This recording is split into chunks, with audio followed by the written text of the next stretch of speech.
tearful event when we went around and announced it to the employees. So they all really had a close connection with both she and Well, does anyone present have any other questions for Mr. Tuttle and Scott Petroleum today before we vote on the Class 1? If not, do I hear a motion to approve the Class 1 acquisition? I so moved. Drew first, David second. All in favor? Any opposed? Well, thank you for being here today, Mike. Good luck on y'all's endeavors, and good luck with what y'all have going on. Yeah. Sounds exciting. I appreciate all the support. Thank you, Jeff. Safe travel. Well, Kevin, I guess that brings us to any, if that's only Class 1, It is. do we have any Class 2s for discussion today? Yes, the rest of the permit classifications are as follows since the last time we met. Tractor Supplies have obtained their Class 3 in Malvern. Also Tractor Supply, their Class 3 in Sheridan. Parker Gas Company, their Class 3 out of Clinton, North Carolina. They are coming into the state with cylinder exchange. Northside Auto, Class 3 out of Mountain View. Taylor Energy received their Class 5 out of Amarillo. And James River Manufacturing out of Stratford has obtained their Class 9. Going to be supplying ASME tanks into the state. The territory expansions since our last meeting, Budget LP has acquired Ouachita County, SunGas, both Pike and Montgomery counties, and Izard County Propane has acquired Sharp County. Those are all of the additional permits and territory expansions that we have for this meeting. Okay, those don't require a vote, do they? They do not. Any other questions or concerns with Class 2s? Inspectors, anything with those? Okay. Moving right along. I believe we have someone here, Mr. Steve Aarons with the Arkansas Propane Gas Association. If you join us here. And Steve has got a request that he'd like to present to the board. And Steve, you take it. Well, thank you, Mr. Chairman. First thing I want to do is thank the board and Kevin personally. I was selected to lead the Arkansas Propane Gas Association in June of this year. In that period of time, we've had a lot of help setting up the meetings and doing some things to give me some direction. And I'm very grateful for the help that Kevin and his staff and you guys have done. I'm going to just, if you'll indulge me for about 3 minutes, I'll keep it short. I want to let you know what we've been doing. I think one of the challenges we've got with the Arkansas Propane Gas Association is showing value to the members. There's 48 today, 48 Class 1 dealers in the state. The Arkansas Propane Gas Association has less than half of that as members. So we need to show what we're doing, and I'm going to take the opportunity here to just kind of run down some things I think maybe you should be aware of. We're continuing with the magazine that you should be getting the new one out any day now. It shows the 2 kids who won scholarships this year. Some of the things that we're doing, we got an email safety items at no charge to members. There's a flip chart that some of you I think maybe have seen that helps the CSRs. We have taken the past issues of the APJ directories and magazines, and we've donated a collection of that to the Arkansas State Archives. So they're permanently on repository there. They had been stored maybe in a place where they were kind of, it was not a great place to store paper stuff. Kevin has also kindly let us store a copy of that here. So we've made arrangements to have those on permanent location for those. Scholarships for association members start again on December 15th through the National Propane Gas Foundation. Those are $1,000 and $2,000 scholarships. So it's an awesome opportunity to get those to the kids for our future. Workforce development, we've partnered with Generation Next, which is a company that talks with CDL driver schools, tech schools, different organizations where young people or other people, adult learners, are rolling into the workforce. I think we've had a couple of hires from that. We hear from our members that finding and retaining employees is the #1 job right now. So making that investment on behalf of all the marketers in the state has paid some dividends. I kind of personally, I will tell you, I think it's a long-term deal. I think you can't just say we paid X amount of money and we're going to get this many hires. It's going to take a while for this to get out there, but we're interacting with people who down the road, it'll be helpful that we made some inroads with, such as the tech schools, which I'll talk about here in just a second. There are 6 or 8 tech schools that have applied. I don't think there were any last year. 6 or 8 of the 2-year tech schools in Arkansas that have applied for a $10,000 grant from National PERC. That $10,000 will help to buy, they'll use that to buy equipment, and PERC will give them regulator boards, they'll give them a curriculum, and we've pledged to provide them with subject matter experts, a propane marketer or a trainer or somebody to help those students when they go through the HVAC curriculum understand about propane.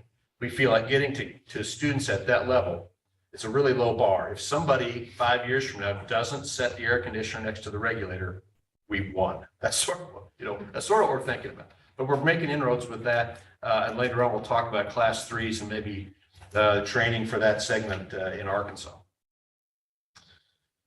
Marketing, we've done social media. We had a Facebook campaign. We gave away $500 to an Arkansas resident toward their propane bill.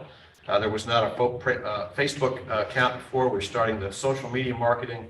We did an environmental campaign in Arkansas that leveraged $1 of state PERC money with $2 of national money. So it was about $28,000 worth of marketing.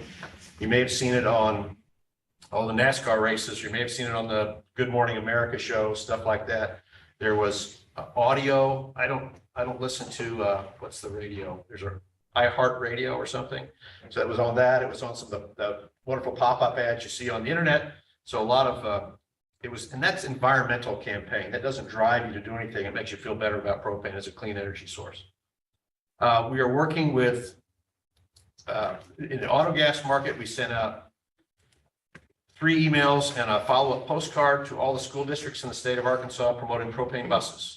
The Central States bus guys in North Little Rock tell me that they saw a big increase in interest from schools at propane buses. So we're making that inroad. We're also going to do the same thing with transit, the public paratransit buses, which is you don't know about that market until you look at it, and that's all you see are those kind of buses. Those are becoming city Uber things, municipal Ubers. Is I just pick up mom from, take her to the doctor's appointment and bring her back on the city dime. That's a growing market, and it's perfect for propane. So we're working on those. We're actually going to try to set a dispenser at Central States Bus, because they've got some bus accounts. North Little Rock High School is right there. Be a great place to have a place to refuel with propane buses. That's all kind of in the works. Looking for, I've got half the money for that installation set up. It'll be 1,000 or 2,000 gallon skid mount system. It'll have the high differential pump. So we're working on that just to get that stake in the ground to establish some propane auto gas refueling. That brings me to the 3 safety items I want to just visit with you quickly about. We talked about class 3. Kevin and I have talked about this just kind of informally. I don't know what the board's take on this would be, but there are 2 industry partners out there that have the most impact on propane marketers, the health of their business, the safety of their customers, and that is the HVAC market and dispensers, people who fill bottles, people who run, piping. Having those markets have maybe a little more required instruction would not be a bad idea, in our opinion. And to pursue that, we would support you guys or do whatever we can do to help look at that down the future. I don't have a proposal right now, and I'm not. I feel strongly that every time I stand before you guys, it's the guy from Missouri saying this is what Missouri does. This is not that we know what we're doing, but I will tell you, we have a statute that says if you handle, store, transport, or install propane or propane use appliances, you've got to go through CTEP or equivalent curriculum every 3 years.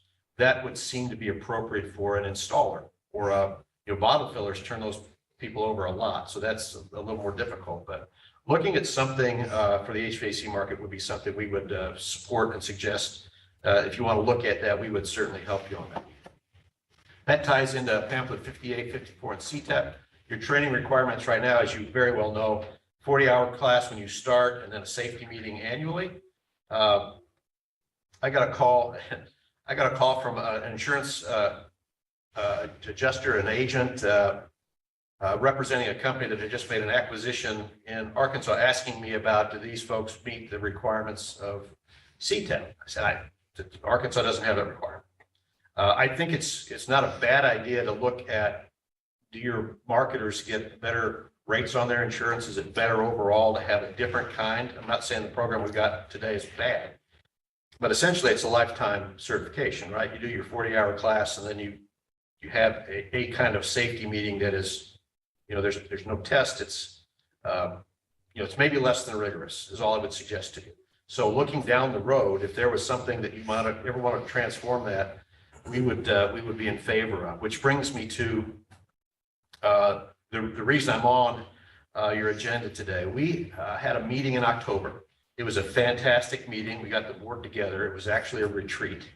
The things that we need to talk about as an industry from the APGA side are not the kind of things that can be accomplished with a 1-hour meeting. You come and you sit down and you say hi, you leave. I needed to have all these guys in the building for a day. And we talked about a lot of things, how we can help the industry in Arkansas. The one item that was kept all the time, the recurring interest was in safety and training and what can we do to reach out to marketers in a different way. One of our ideas was a trailer, come up with a trailer, you do some training, get a designated trainer on staff, either an employee or a contractor, however that works out. But the challenge we've got is that there's not a lot of resources at our level right now. I do have one of my board members has found a trailer to be donated to us. We're going to work on getting equipment donated to us. We're going to work on finding someone to take this around and do it. But to really make this work, I'm interested in the board's, whether the board is interested on supporting this through some sort of grant or some other way to support this financial to get us off a dead center. We'd love to build a trailer, have a program that meets your approval. Love to take this to marketers and again, the HVAC industry, however we can do that. I don't have a dollar amount for you right now. I'm just gauging your interest. Would you like to proceed? If you tell us to go get, bids, put something together in specific, and that you believe you have the authority to, for us to do this, I will certainly get back with you at your March 9th meeting. Plan to be here then or sooner. Yes, and one of the things, Steve, and one of the reasons that I was asking you if you had an amount in mind is that the appropriation that the board receives and would have the ability to fund something like that to a nonprofit, the appropriation goes through the legislature in the form of a bill. They meet every 2 years. All right, so we have a biennial. We have our budget that's set for 2 years in a row. If we don't get it in now, Larry, is there an opportunity in between years, or is both of those years took care of? There is an opportunity in between years, but it'd be better to do it now. Okay. And when we say, Now, right today, no, but before the budget bill is finally passed by the legislature. Well, I can give you a number today if you're looking for a number. well, It would be a very round number. It can be round because to put a specific number in your appropriation probably wouldn't be the right thing to do. You put a round amount. right. And I would guess that probably by, we need to have, our budget has already went through committee. It's already passed out of committee. It's being written in the form of the bill now, so it'll be ready for the legislative session.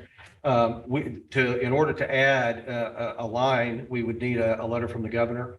And I'm assuming that would be the new administration, Larry? We might be able to get it in this. Get it in now so timing is, In any event, that bill can be amended all the way through the session, so okay, the sooner the better, just makes it easier to do. okay. So, I would say in the next 30 days, if we could settle on something that, and so to me, we would look at right now in terms of the board and their ability to say here and nay. They'll probably need to ask any questions they might have concerning this, and then pick a number that they feel comfortable with. And as long as it's between that, when you come back, and then it gives us the ability to move forward without them having to meet again and approve. I think that would be the proper way. So we have a green light to shoot you a number the next 30 days and you consider that. Do you guys have any questions? I ran through them really super fast. I know. I have board members here that can tell me what I know. Yes. I mean, I think everyone understands, the scope of what you're trying to do. I think just trying to think through you know, essentially having what time frame of the employment, probably the employer piece of that's easier than the trailer part. For me, it is to think about, what do you pay the person that's doing the training? Is that a full-time, part-time, what time of, you know, job that we're thinking about? And who's employing that person? You know, a trailer's easy, you can park it out back inside this fence, but what do you do with the employee and who's their boss? You know, And I feel like the trainer part of that, the easiest thing would be to do what we did in the safety meetings. You know, we had paid so much per meeting and contractor type relationship. okay, And we've got at least 3 folks we're talking to on that. We've also, just to share with you again, just to take up more of your time, we're looking at, rather than just the evening meetings, having, 4 weeks of evening meetings, trying to figure out some topics that you could do maybe at noon for a certain level, like the DOT supervisor. There's training you're required to do to recognize drug and alcohol abuse. I can get someone to do that for us. I'd love to figure out how to do CSR training. That is the most underserved aspect of our industry nationwide. And you would do that by webinar. Figure out how to do that by webinar. I've talked to a person who's very good at that if she can set up a webinar. I have found that most retail location managers do not want to turn loose of the young lady at the front desk, and I'm not being sexist. That's what happens. For a day, she's so valuable, they don't like her to leave. So if you could do that by webinar, and that meets the requirement, I think that would be valuable. PERC's got some good resources out there. They've got mock phone calls about, I smell gas, or I'm out of gas, those kind of things. It'd be a nice training exercise just to go over with CSRs, particularly the new ones. You don't want them to learn that by doing. You need to have maybe a little more guided instruction on that. So those are the different kind of levels, rather than the one size fits all.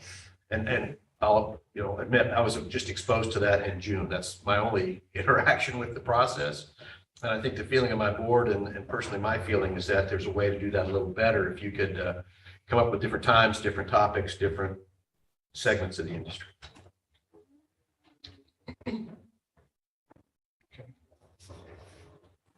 So that's all I've got. I'll come if I'm getting a thumbs up. I'm going to come back with you in just a few weeks with the numbers. That's good. Yeah, I think, Is that all right? Perfect. I think you need to entertain a motion that would, Investigate the cost of the trailer and. Yeah. and you probably need to, The trailer's going to be, you need to set it's easy. set a parameter here. If it's under this, otherwise we might come back to the March meeting and you're like, Paulson, you just gave him $500,000, you're fired. What do you know? That wasn't the number I was going to propose, but we're at 50.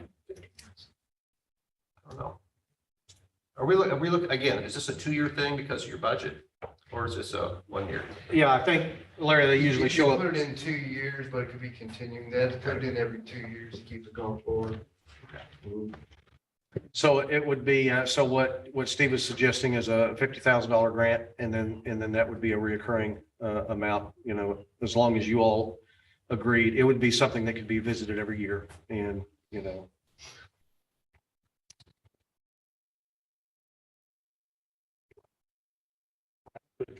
How do you put a contingency on that? Just say if under $50,000, just say it like. 50 or under. Yeah, the motion was, we give the director the ability to pursue this based on an amount of 50,000 or less. Okay. And then And y'all would have that discussion and present it? Yeah. Verbal to the board or something? I don't know indication to the board without getting together would be legal. But disseminating information, that would be fine as long as there wasn't any kind of a vote taken. That's why you need to give the ability to pursue this because of the time crunch we're under in the form of a motion in this meeting, get it recorded, and then we can pursue it with your guidance there. And even though you would put 50,000 in, that doesn't mean you have to spend all 50,000. That just would be the maximum grant amount. And it would be to the organization for training purposes. I'm sorry, but I believe at 50,000, we'll be putting some money into that possibly too. So the project total will be more than that. Okay. Gordon was lit up there for a while. Now he's not. I don't know if you had a question. I don't know what you're. You mean he acted like he raised his hand? I don't. No, I'm sorry. I unmuted it and then that's all it was. Okay, Thanks for the information, Steve. so far, are you good, Gordon, with the discussion? I'm sorry. Are you good with the discussion? You got any questions?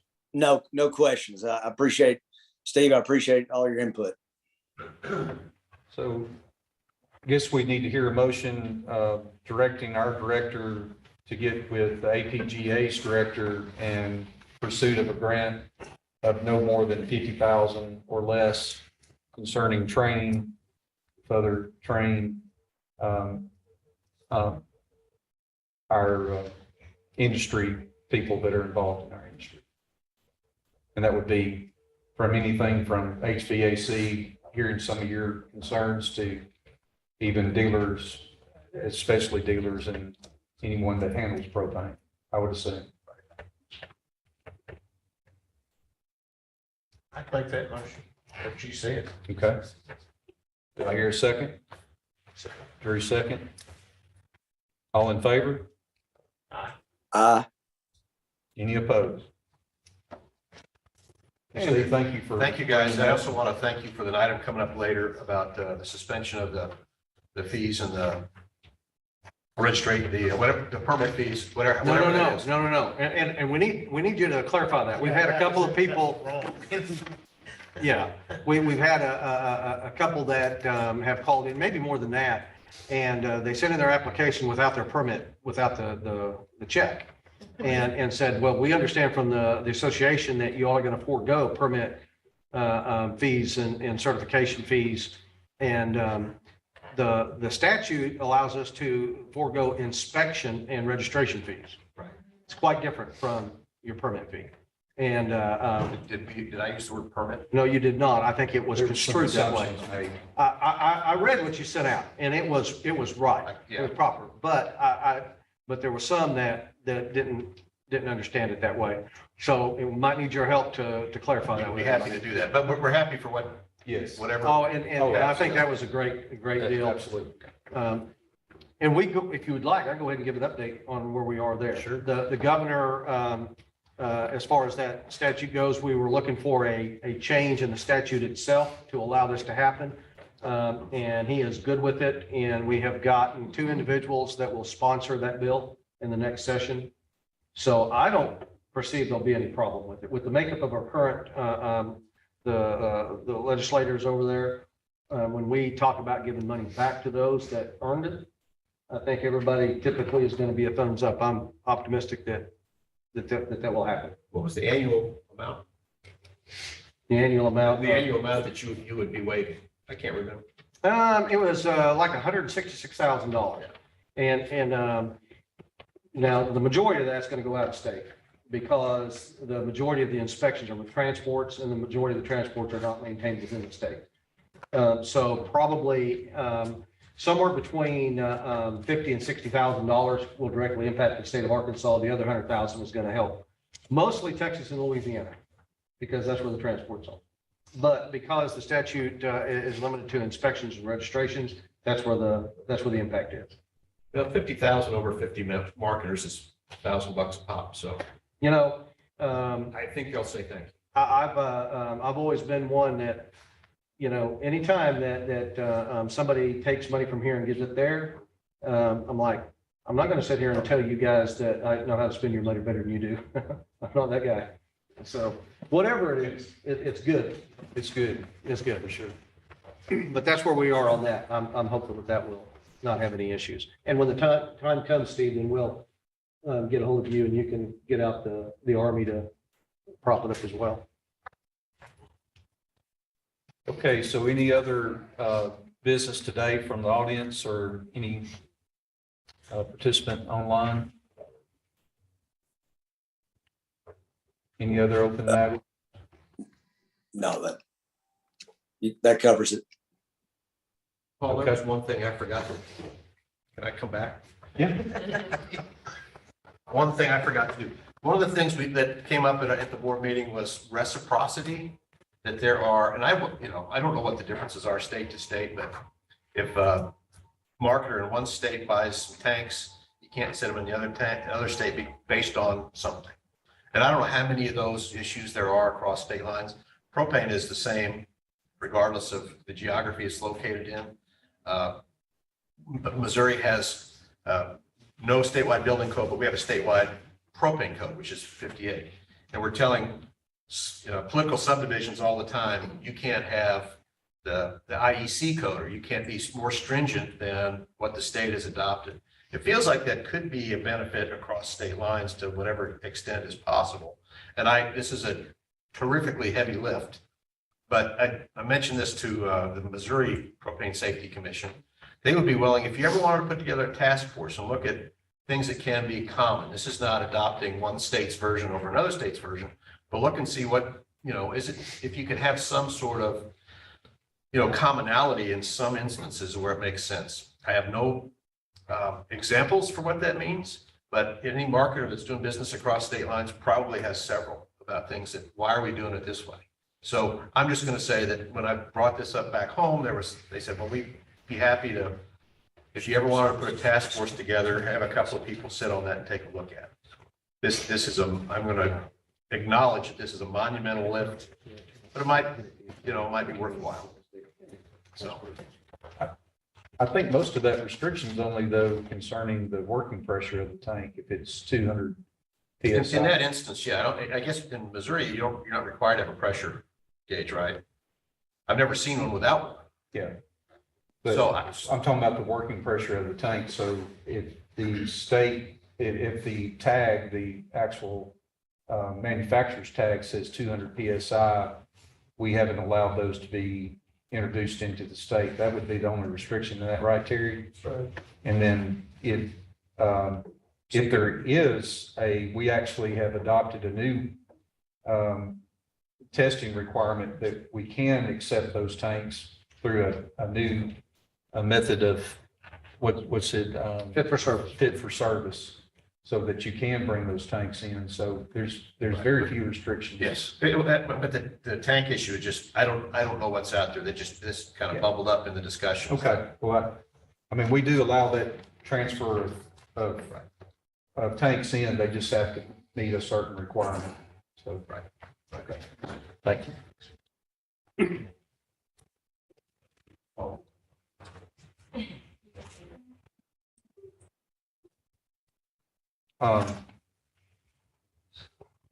Okay, if there's no other open discussion or new business, Kevin, would you like to take over as far as director comments with financial report and LPG update 61? Certainly, we'll run through the financial since our last meeting. As you can see through October, we're so close into December that we haven't got November's numbers out yet. But the expenses through October are 165,114. The revenue is 164,000. We've seen a lot better. You can see about $40,000 more revenue through the same period last year, and that is due to getting our renewals back in. Last year, 157,000 was the expenses. We're up about $8,000 for the same time last year, and then you can see the revenue was about 130,000. Again, I want to always make sure that everybody keeps in mind our appropriation for this year that's through June of 2023 is $455,629. Any questions concerning the expenses to date? And again, I'll remind you all that this is, you can go online and see all this information on the state website as well. If there aren't any questions, I would entertain a motion to accept the financial report. So move. Do I hear a second? Drew, second. All in favor? Aye. All right, Kevin. That I is sounding kind of rough, Gordon. Yeah. Okay, y'all recall that. That was kind of a cough. Y'all made a request to make a couple of changes to the 61s. We've made those changes and they will be a running change. We added the proper venting box that can be checked, and then we changed the signing designation to authorized representative and then the representative signature. All right, so that's done, and you'll see those rolling out. In fact, Rachel is waiting on some that were ordered about 30 days ago, 1st of November. And those should have that change, correct? We need to double check. They hadn't made them yet and they don't. We need to make sure they get this one. Okay, very good. All right, wanted to also let you all know, you'll see maybe some increase in our spending over previous years, and some of that is due to unfunded mandates. I'm just kind of joking, but we through transformation, we had Charlie and Pat join us, and so we're going to change our sign out front. And this is what it'll look like. This is going to run, what's the cost of this going to be? $6,000? Okay. Actually, we got three quotes on it. The high was almost 13,000. Got some bronze on it? We thought, well, actually, it does have some bronze on it. It's just bronze color, and I don't think it's actual bronze. It's two-sided. It is two-sided. Oh, When explains that. when we first got the bid on it, it was $3,700. And we said, yeah, not a brainer, because it was the original company that made our sign that's out there. And y'all, it looks pretty good for being 20 years old. And so we were really glad that we were going to be able to work with them again. And then we found out that they just quoted one side.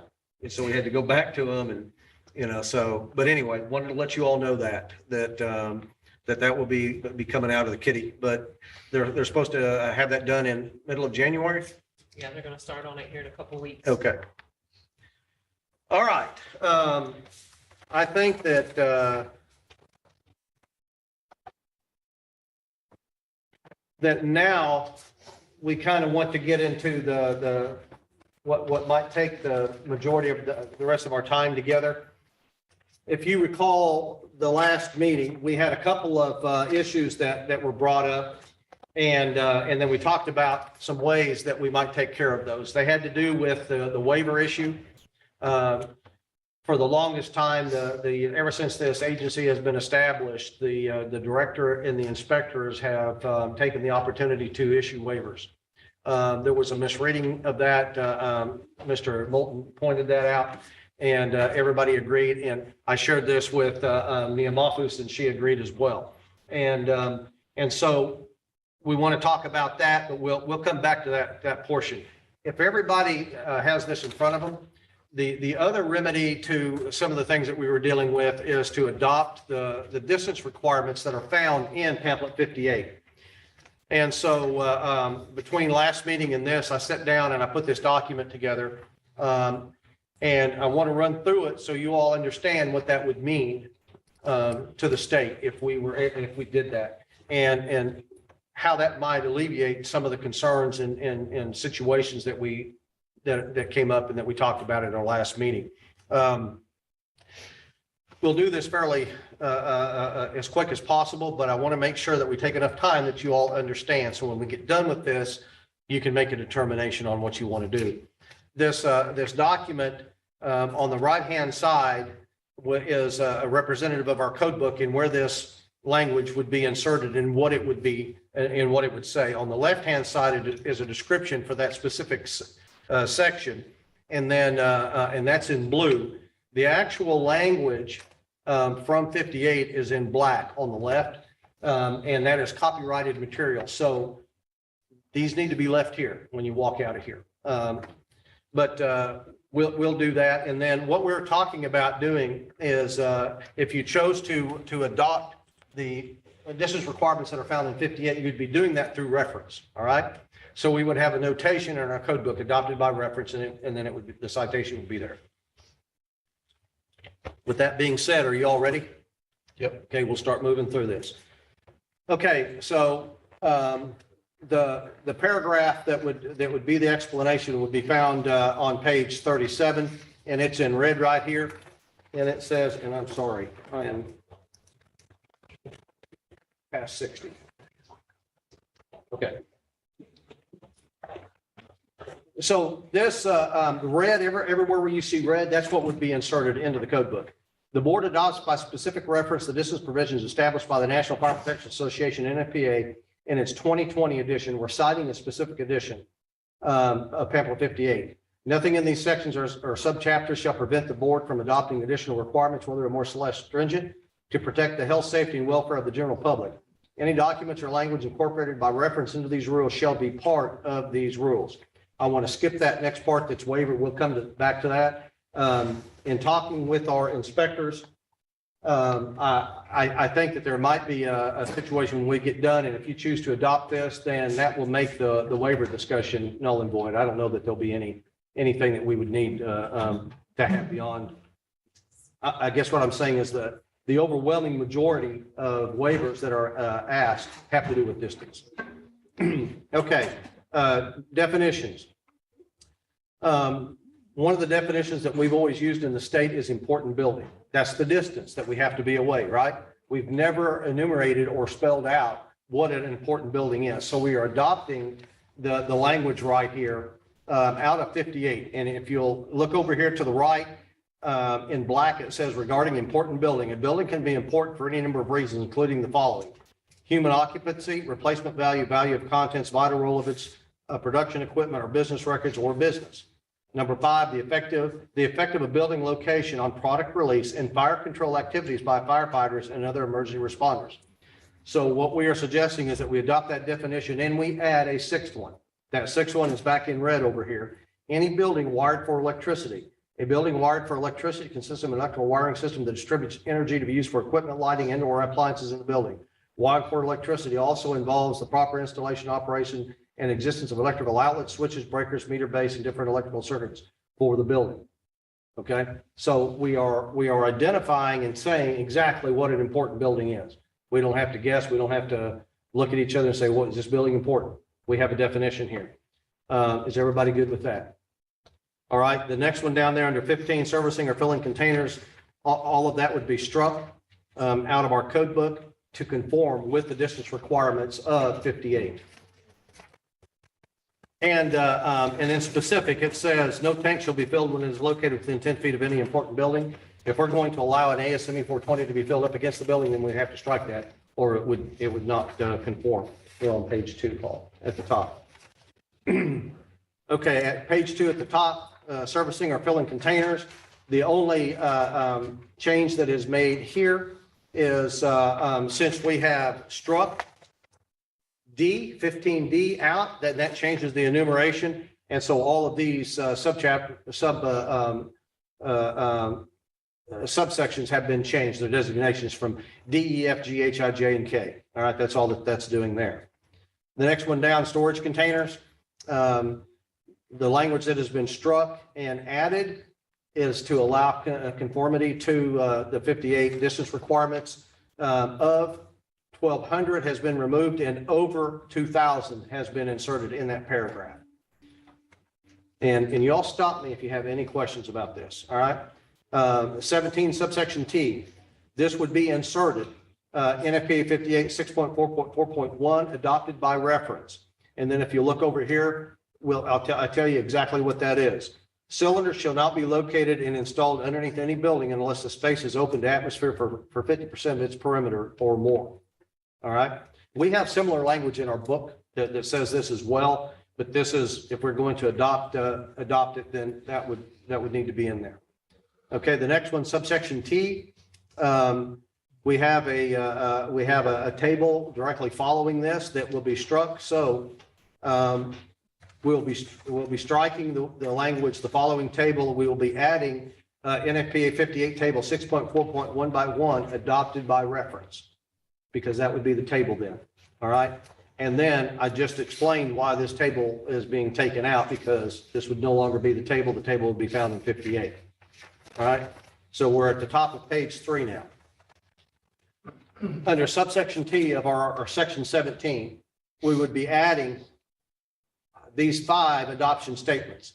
NFPA 58 6.4.1.1 table adopted by reference. A.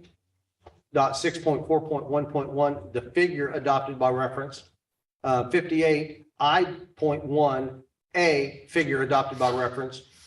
I.1B figure adopted by reference, and I.1C figure adopted by reference. And I have all of those figures at the end of this, so we can, I can show you exactly what those are. Okay, 17, subsection T, this language would be struck to conform. 58 allows storages that are in excess of 1 million gallons to be located in the state. We had a limitation of 90,000 gallons or 100,000, depending on if it was cryoed or not. 17, a container subsection U. NFPA 58 6.4.1.3 adopted by reference. And then if you look over here to the left, this is the language. The 25 feet minimum distance from above ground ASME containers of 501 through 2,000 gallon water capacity to buildings, group of buildings, or a line of adjoining property that can be built upon shall be reduced to 10 feet for a single ASME container of 1,200 gallons or less water capacity, where such container is at least 25 feet from any other LP gas container of more than 125 gallon water capacity. You can see that sometimes we get convoluted. We think that our code is convoluted. 58 is just as convoluted as we are if you start reading through this. Basically, what they're saying is that 58 allows a 1,000 gallon tank up to 1,200 gallons, but most of ours are 1,000. We'll use that for an example. The 1,000 gallon tank can be located within 10 feet of a house as long as it's 25 feet away from any other propane tank that is 125 gallons or more. That's all that is saying. Okay. Couldn't have a 1,200 and a 250 right beside each other. You could not. That is correct. All right. 17 subsection V. NFPA 58 6.4.4.3 adopted by reference. And then here is the language. The distance measured horizontally from the point of discharge of the container pressure relief valve to any building opening below the level of such discharge shall be in accordance with, and then it cites the table, 6.4.4.3. And we will adopt that table here in just a minute. But that's the language that will allow conformity to the distance requirements. Okay, now we're on page 4 at the top. 17 subsection W. This is going to be added. NFPA 58 6.4.4.4 adopted by reference. The distance measured in any direction from the point of discharge of a container pressure relief valve vent of a fixed maximum level liquid gauge on a container and the container filling connection to exterior sources of ignitions, openings into direct vent sealed combustion system, appliances and mechanical ventilations, air intake shall be in accordance with table 6.4.4.3. And that table is going to tell us when you locate a cylinder, where what distance it has to be from windows, any points that will be lower than the discharge of the relief valve and when you break the connection of the filler valve. Okay, the next is storage container subsection X. This would be an addition. NFPA 58 6.4.3, 1, 2, 3, and 4 adopted by reference. Below that, A.6.4.3 parentheses 4 parentheses A adopted, the figure of that adopted by reference, and then B, the figure adopted by reference. And again, we'll look at both of those figures at the end. This has to do with really the crux of why we're looking at this. This is what allows a 420-pound cylinder to be set up next to a building. Look at the language to the left. Multiple containers less than 125 gallon individual water capacity, multiple containers each having a water capacity less than 125 gallons and installed in an above ground group as a manifold, single service or individual services shall comply with the following. Where the aggregate capacity of all containers in any group is 500 gallons or less, the minimum separation distance required by table 6.4.1.1, which that will be our guiding table now, for each container shall be 0 feet. For each container in that group from important building or line of adjoining property that can be built upon. Where the aggregate water capacity, we're number 2, where the aggregate water capacity of all containers in the group is greater than 500 gallons, the minimum separation distance in table 6.4.1.1 for each container shall be based on the aggregate capacity. Number 3, there shall be no separation requirement between individual containers within the group. So you can have 4 420-pound cylinders sitting right up next to each other up against the house, all right? As long as they are 10 feet or further from the next group of cylinders. So if you look at the actual instance that brought this to light, we're talking about up in Jasper, that alleyway. If you think about that alleyway, they had two 250-gallon tanks that were setting. Perry, what was the distance that each one of those buildings, the hotel and then that other building, was from those tanks? So it's about 10 feet wide. Okay, so 5 feet or less on each side, all right? So those had been set illegal, and we surmised that they were probably getting a verbal waiver from an inspector, which we now know that was not the proper thing to do, right? And so this would allow 420-pound cylinders to be set in there and take care of all those businesses. We have one business that's already taken advantage of that. He doesn't like where we ultimately had to set it, but it's okay. So just after we came to this conclusion and allowed him to do this, the hotel put in window units. So it's always something. But with the adoption of these distance requirements, we could also take care of that. But 250 has already been picked up. We can get that other one out of there. But then we could still allow the industry to support those consumers using 420-pound cylinders. All right, we're on number 4.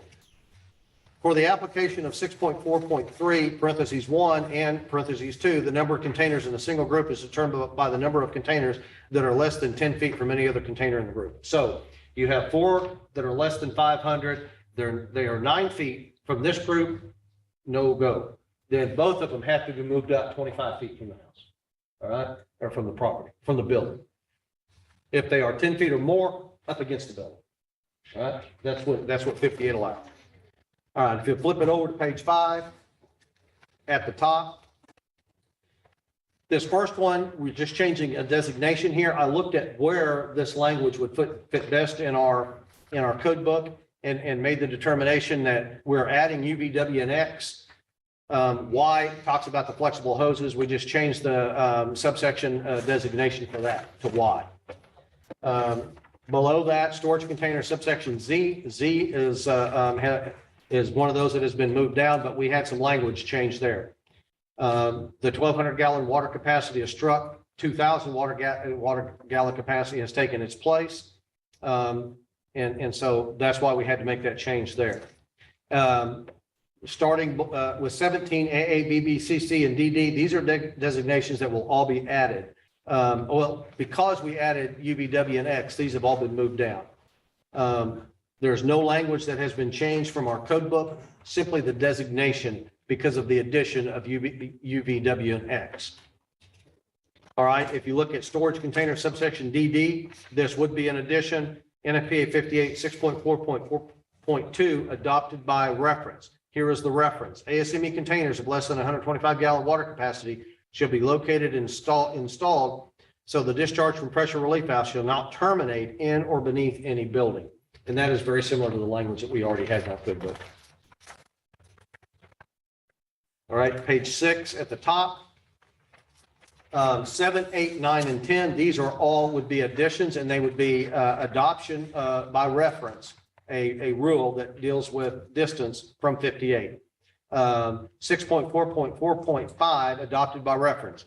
Access to the ends or sides of individual underground containers having a water capacity of 125 gallon or more shall be provided in multiple container installations to facilitate working with cranes or hoist. All they're saying here is that if you've got 2 tanks that you buried underground and they're buried next to each other, you've got to allow enough distance to be able to get chains and hoist on those individual tanks to get them out of the ground.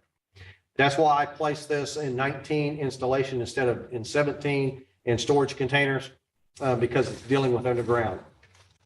The next one, 6.4.2.3, no part of an underground mounted ASME container shall be less than 10 feet from a building or line of adjoining property that can be built upon. Okay.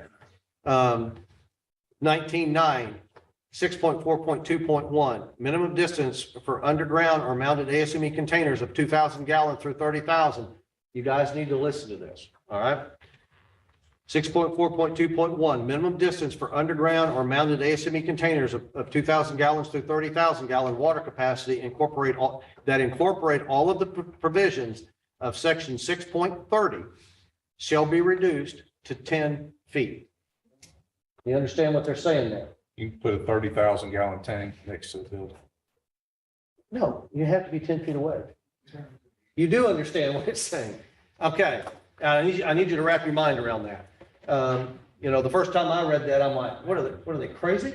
They're putting a 30,000 gallon, 10 feet from this was specifically put into 58 to allow motor fuel refueling in downtown Dallas or Houston or San Antonio or, some major city. They needed to lift the product out and they wanted a large storage solution. So this allows a 30,000 gallon tank to be buried and located within 10 feet of the building. How about that anode bag? It's a big It's several of them. Now, full gauge cable on it. while it's important, and you all can do anything you want, you could come to this section and you could say, okay, we're going to adopt this by reference, but we're going to want to put our own noter in there that this is the consideration for this is reduced to motor fuel refueling. So we don't get some, end of the world guy up here in the hills somewhere that wants to put a 30,000 gallon hut next to his house. Because once you specify this and you adopt these rules and regulations, you can't just say, well, it's for Jim, but it's not for Joe. It's for everybody. All right. But that's why that was put in there.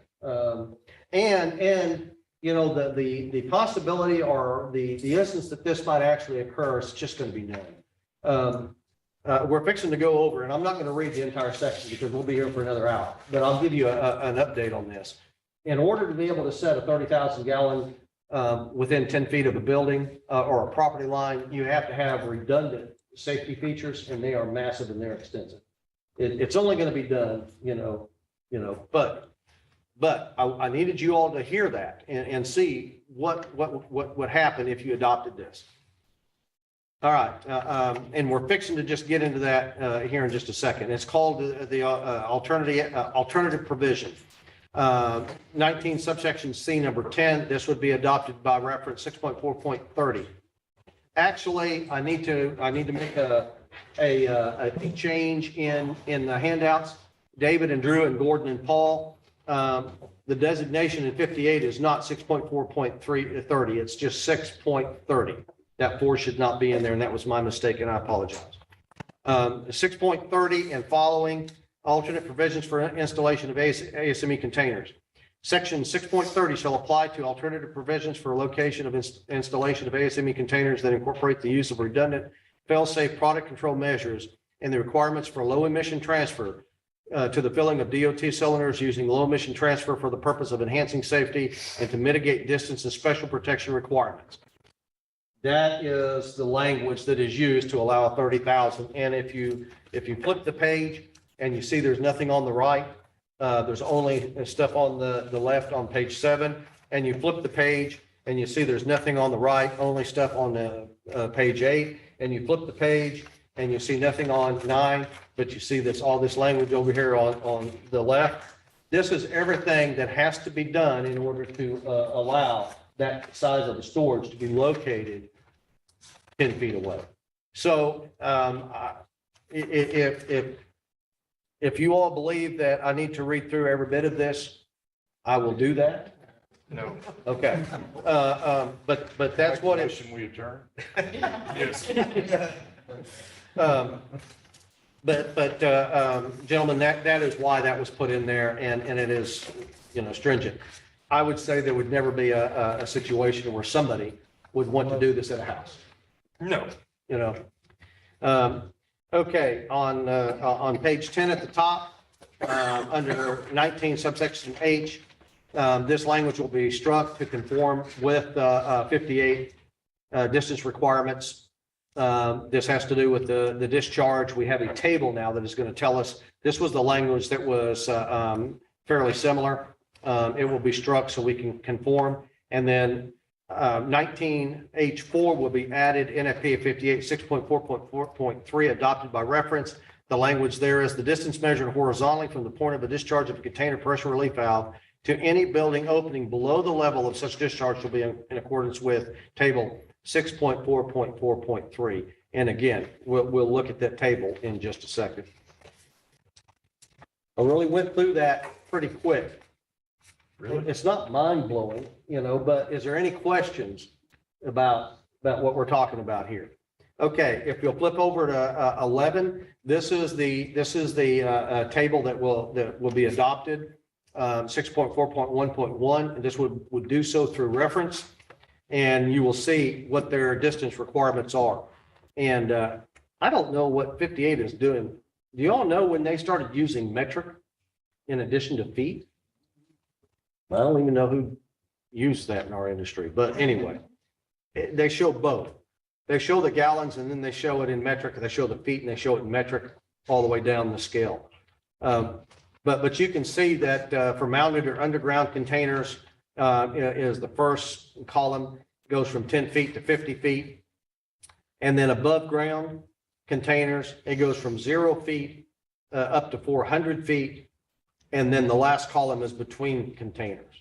And it goes from 0 to 5 feet, and then a quarter of the sum of the diameters of the adjacent containers, which that's exactly what, that part is exactly what we do.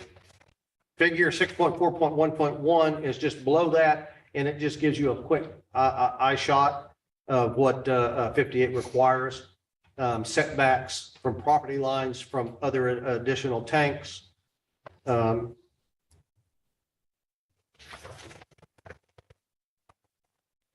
All right, if you flip the page to 12, then this figure would be adopted by reference.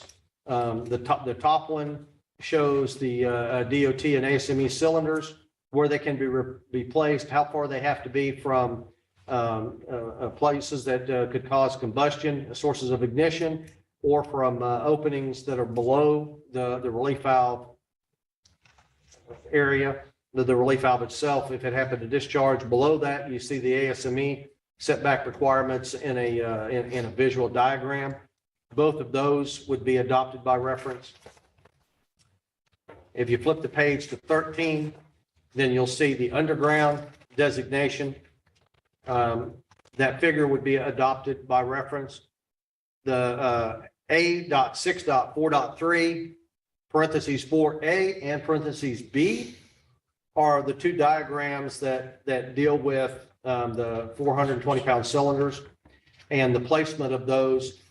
That top figure shows those a number of cylinders that can be placed if they are greater than 10 feet in distance from another group.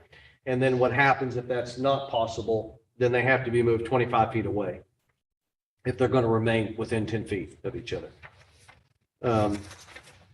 And both of those figures would be adopted by reference as well. And then the last table on 14 at the top is table 6.4.4.3. And this gives us the distances from those setbacks from cylinders either being exchanged, like 100-pound cylinders that are set up close to a house, or a 420-pound cylinder, whether it be a DOT or an SME tank. And the discharge from relief valves, vent charge, the discharge, filling connections to exterior sources of ignition openings and direct vent appliances, mechanical ventilation, air intakes, those kind of things. So that, in a nutshell, is what we would be talking about if you all chose to adopt the distance requirements that we find in NFPA 58. I think that probably we had a special meeting that would not have had to take place if this had been in place. Do y'all recall that we had a dealer, Ronnie Graves, was going to purchase those huge tanks out of Alabama, and we had to give him a waiver because they were larger than what we allowed in the state. By adopting 58, then that would have been removed, and it would have been allowed to do that without a special meeting and without a waiver from the board. One of the directives was we don't want to make waivers, all right, and we want to be safe. To me, adopting these distance requirements, and this could be done because it's not a statute, it's a rule that can be done through the rulemaking process through promulgation. And I'm correct there, Nia, that we're talking about a rule here, not a statute, so we can do this through the rulemaking process? That's correct. Okay. And then this would be entered into our code book. It would be entered into the code book as the red letter here, yeah. So the table, this table, and you all need to know this table would not appear in our code book. The language adopted by reference would appear. And then you'd have to go to 58 to find that, because this is copyrighted material. I have made the request to allow us to incorporate that directly into our book, and I've gotten nothing out of it. It has been extremely frustrating working with 58, with the people up there. They're a huge mammoth, and they do great work. I mean, they touch every part of American life. And I'm really glad they do, because they do a lot of great things. But getting them to respond to an individual, I can pick up the phone and get somebody pretty quick. But to ask the question, I mean, today, I have to take these back up. I can't let you walk out of here with them. I had asked if we could include their language just in a handout for discussion. No response. So short of a response, we can't take the chance and have copyrighted material leaving out on a publication that we put together at the board. And when you look at every other state that has adopted 58 in totality or in part, it's always done through reference. You'll look in their code book and it'll say adopted by reference, and then it'll cite the section. You don't take your tags off of pillows either, do you? You can't do that. It's illegal, Paul.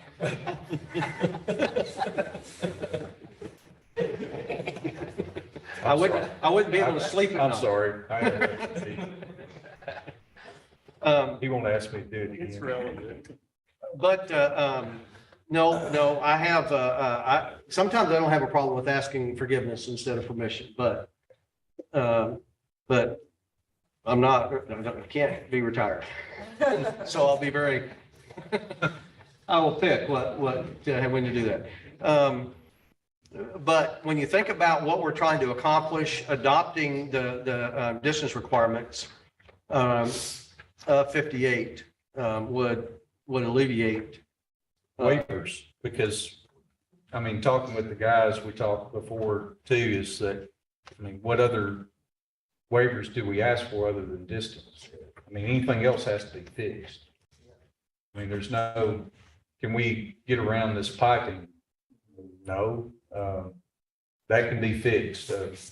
Distance is what we're dealing with.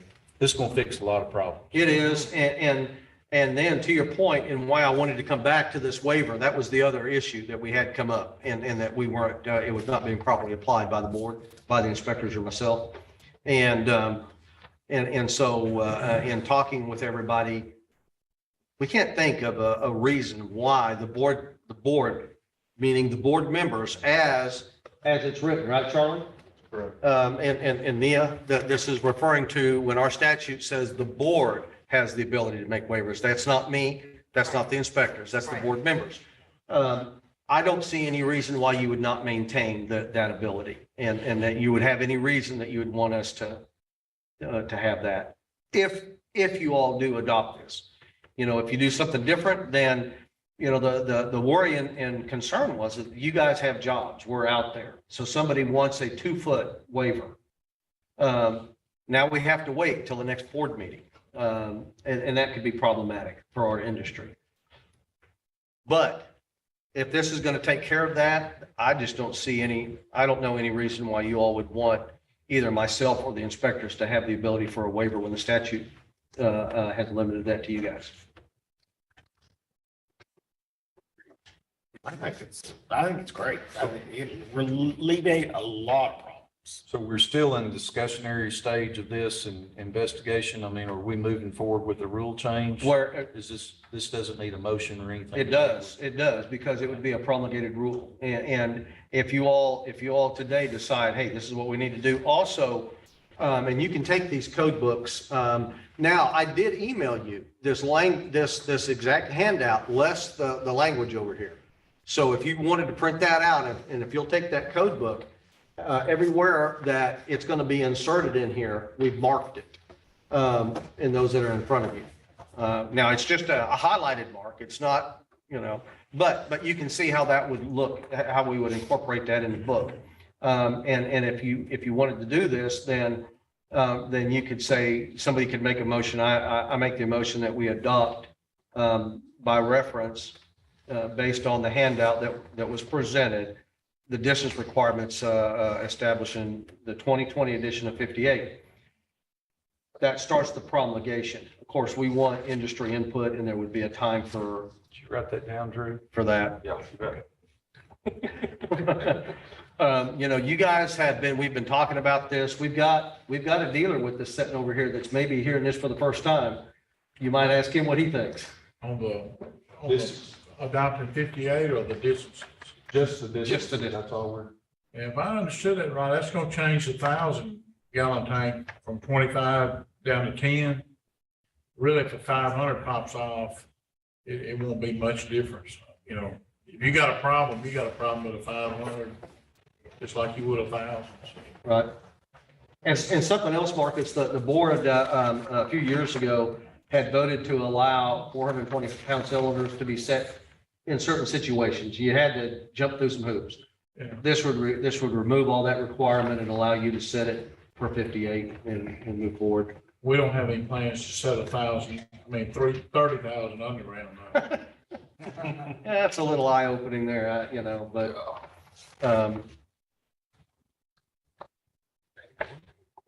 Gordon? Drew? Yes. Y'all like to make a motion? David? How about it, Gordon? Mm. It's a lot to think about.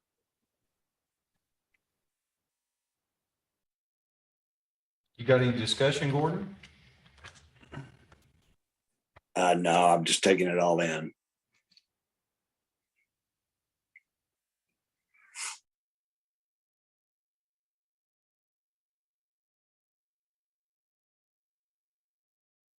absolutely. I'd like to make a motion for us to move forward with the rule change and adopting NAPA 58 distance requirements for ASME vessels based on the handout that we actually didn't print and distribute today. I'll second that motion. All in favor? Aye. Any opposed? I'll pass your, I'll pick those up for you, Mr. Chairman. I appreciate that. Okay, and through the promulgation process, we'll have a hearing, and we'll make sure that we get out notification to all the stakeholders in the industry, so anybody can be here. I think this is a good move that we're making here, but it is different, and so the industry needs to support it and needs to, and so we'll make sure that happens. Okay, and so you don't want to address, or the waiver is good like it is in our statute right now. I think we need to leave that capability there, but we know that we're going to hit 99% of our 99.9% of our issues with distance. I would agree. Adjustments. I would agree. Okay. Okay, there's just a couple of additional items that I have. I'm glad you had that sitting in front of you because I sure didn't. I guess that was bad for Gordon. I said that, I was like, he's not flipping. Yeah, I'm not flipping. I'm sorry. I'm sorry, Gordon. I did send this to you. I was hoping that you were able to follow along while we were Yeah. going. I was able to follow on, Kevin. I appreciate it. Yes. Okay, we want to just do a couple of things before we get out of here. We've got a new administration that is taking place. Because of that, we were not able to send a board request, board term request. I would like to send a request to for consideration for both Gordon and Terry McCully for their terms to be extended if the board so moves. They're not turned out. They will be in January. Oh, you talking about extended until the, Not extended, to be re-upped, oh, okay. to send that over to the new administration for consideration. Okay. For Gordon and Terry. And I have checked with them and both of them are willing to serve. Correct me if I'm wrong, Gordon. Yes, sir. I'm willing to serve, continue to serve. Okay. I think we ought to do that. I think it's very much in line. I hear a motion from David to re-up David and Terry's consideration for Gordon and Terry, I'm sorry, Gordon and Terry. send a letter, okay? Second. We'll get Been that called done. worse. I've been called worse, Paul. All in favor? Aye. All right. And we had an abstention. Gordon, thank you for accepting that. Yes, sir. Yeah, I appreciate you guys. You're, and I know that you took the job just because of the pay, right? Oh, yeah. Great pay. The benefits were fantastic too. Okay, and something else that is contingent, oh, and I need one other thing. So Paul is the outgoing chairman for this year, and we want to present him with a little plaque here in just a second. Gordon is the vice chair, so he would be the chair coming in. So we hope that our chair doesn't get turned, right? And then Terry McCully would then become vice chair. I would like for somebody to make put that in a form of a motion that we will have Gordon as the chair coming in and Terry McCully as the vice chair. I make a motion to have Gordon as chair, Terry McCully as vice chair. All right. Second. All in favor? Aye. All right. Thank you. All right.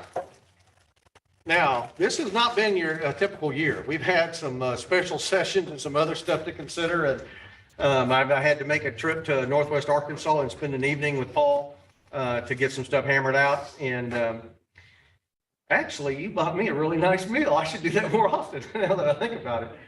But I've appreciated the relationship with Paul over the years, and this year the work that he's done on behalf of the board, and we'd like to present him with this. Rachel, have you got your have you got your cell phone with you? Or Keisha, you got yours? The one and only day. All right. I can get one here. All right. And David, you take one too. But this is Paul Cash, Chairman of the Board 2022, in recognition of your leadership and service to the Arkansas Liquefied Petroleum Gas Board. Not definitely.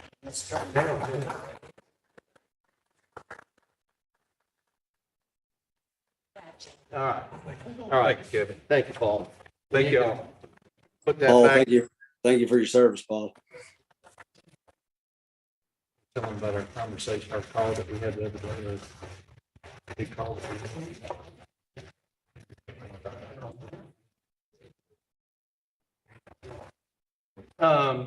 We can, yeah, we can do that. Do you want to share with them? Okay. You all are aware that Governor Hutchinson put in place a committee that it's the Energy Resource Committee.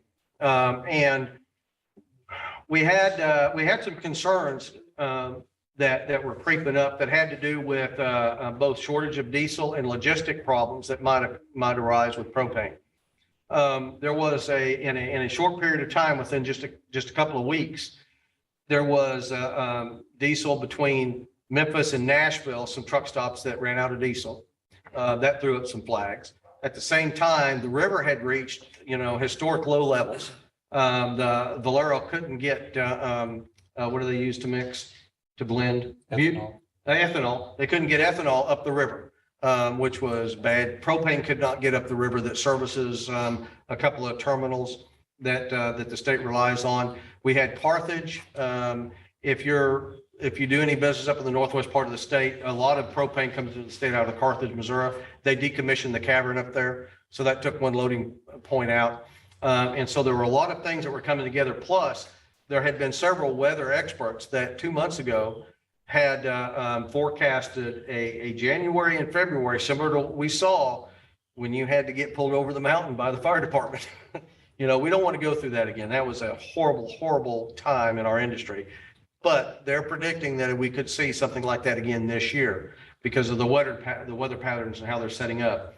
So all of this combined threw up a lot of flags. And so the Ron Kraft is Drew's father is the designation for the industry on that committee.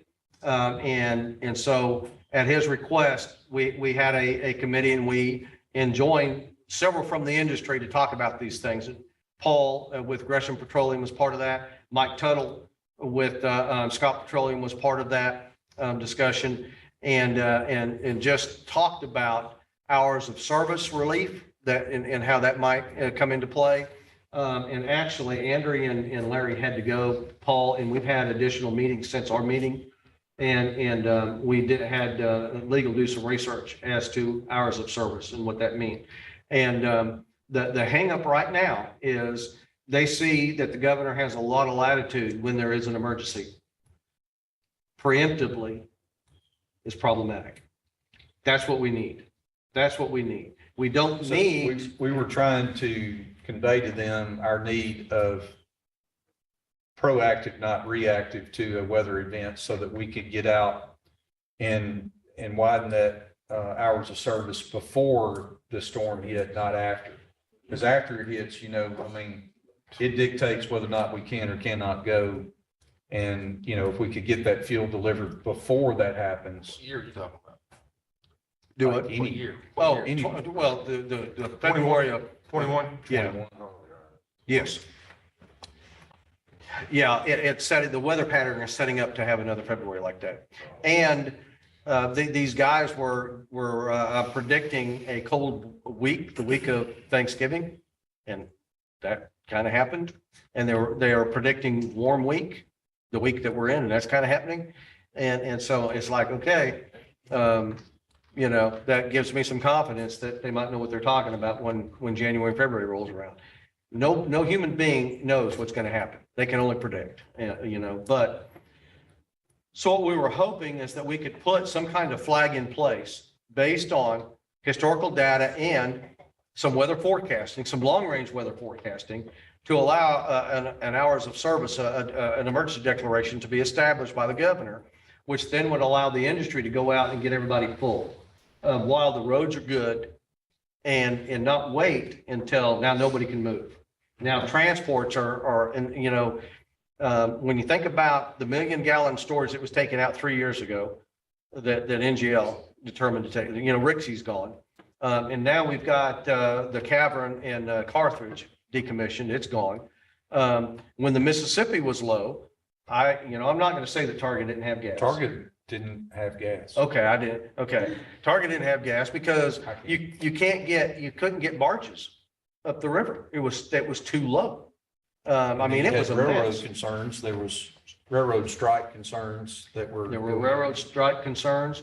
So All of we had these perfect things. storm kind of brewing. Yeah. Yeah. And there are a lot of states, you know, like Louisiana, Texas, Mississippi, you know, you've got, where's the other cavern down there? Oh, Arcadia. Or, well, Hattiesburg. I'm sorry. you know, so you've got some states that they can weather these kind of things a lot better than Arkansas. We are just limited. It doesn't take much of a snowflake, and we've got trucks that are going, send them to Conway or, you know, and it's our midstream that we really need help in the state with. But so that committee meeting did meet and did make some recommendations to Secretary Keogh to take on to the through the committee to the governor, and they're looking at that. But that's the hang up right now is the preemptive and So what can be do done. you think it might, even if they want that with what y'all have done, that it might come quicker if we see something that is really coming down the pipe? Well, but think about that. What is that going to be, a week out? I think it's going to take another major weather event where there's getting calls where I think it really is going to take another event. I hate to say that. So you don't think it's gonna happen this year? I don't. I don't. I don't. But we have to start somewhere. Sure. And so, and we were just talking about that, Governor Hutchinson established that committee through a, what do you call it? When the governor just does something he wants? Proclamation. Well, Called stroke. executive order, through executive order. And so I was talking with the secretary about do those executive orders maintained through the next administration?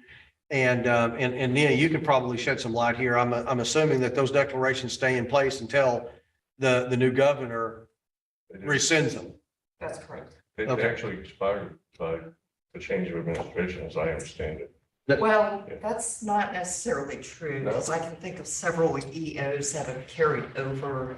And I think they stay in place until they're, You have to formally rescind them? yes, Okay. yes. Because there's some personnel ones that apply every single administration, so. Yeah, I remember when I started here at the agency, Governor Beebe had, through his pen, we started shutting off all the lights when we left the room. Well, I didn't, and Diane and there were, you have to turn the light off when you come out of the room. And Governor Hutchinson had left that in place. He did not rescind that. And so that's what made me think that was probably the way that they do things. But When does Sanders take office? when is she sworn in? 17? 7th, Okay. 10th or 17th, yes. something like that. Right when we'll be in it.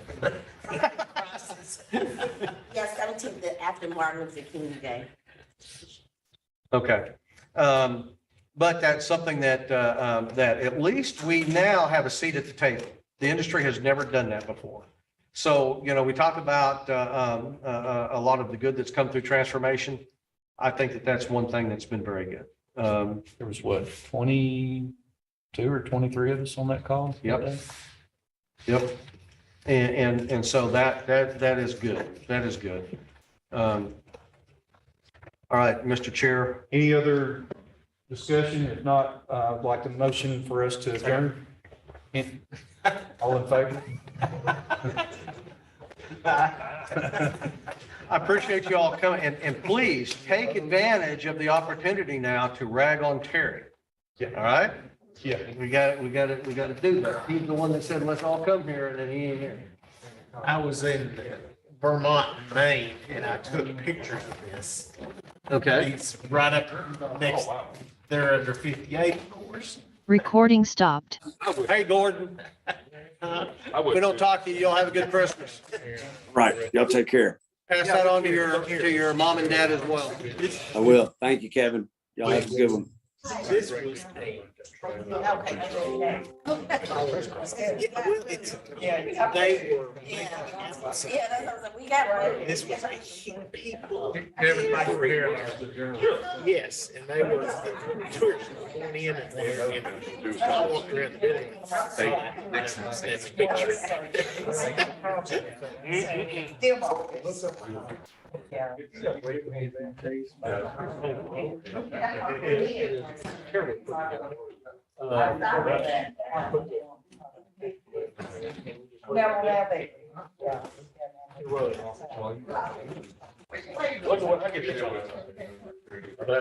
Like you said, this is clear. Well, it's not in, when it was 58.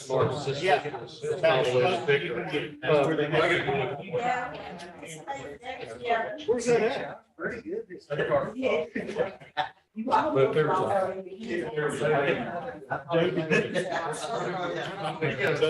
Western Arkansas.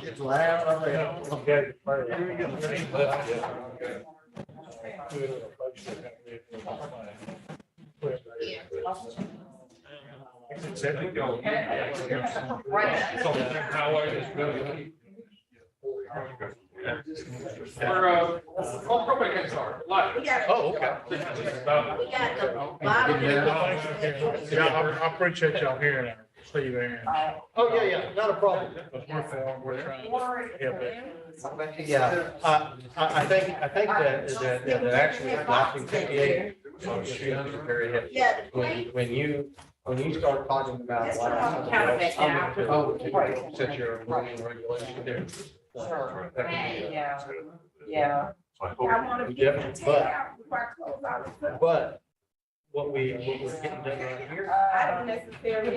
we're headed a long way. for Yeah. some commonality. that you're talking about. Yeah, well, thank you. See you down. I'll do it. Makes sense. Okay, I'm gonna see my wife's out here. Did you let her out here to show you? She said before I got out of nursery, are you gonna give me any money? Did you sign yours? Yes. Okay. So he came back to him. I didn't sign it the right place. I know, I gave him a compliment. I said, oh, you're growing up. You signed it all by yourself, and then you signed it in the wrong spot. I'm sick sometimes. I need to swing Western Arkansas sometimes. I see that guy. Hey, I see that guy for y'all. I just know. Merry Christmas. Merry Christmas to you. Is it wrapped up good? We have lunch. Thank you. I like no drama. That's what I want. It'll be around. You should call. I don't know if Terry's gonna be this program. as a matter of fact, the sign change that they were contemplating, I'm more than happy to be an anonymous tenant in this building. Oh, were you guys gonna is that what that was all about? I was like, what? And you saw it, but I couldn't really, I saw there was an additional. Well, it was, how did you got a whole nother. I appreciate you. Yeah. I appreciate it too. Heck, I thought that executive orders basically ended at an administration change. The only reason I knew this is because there's an EO that I have to look at constantly. It has to do with nepotism and like having people in the same family, like hiring Yeah. relatives and so forth. And it's been around. It was not 100%. This is I back, don't drain it out, put it, set this in the sun. That makes. Is it? Yeah. I was always under the impression that they either like rescinded it and struck. They can. Yeah. They can, but I don't think it operates by, I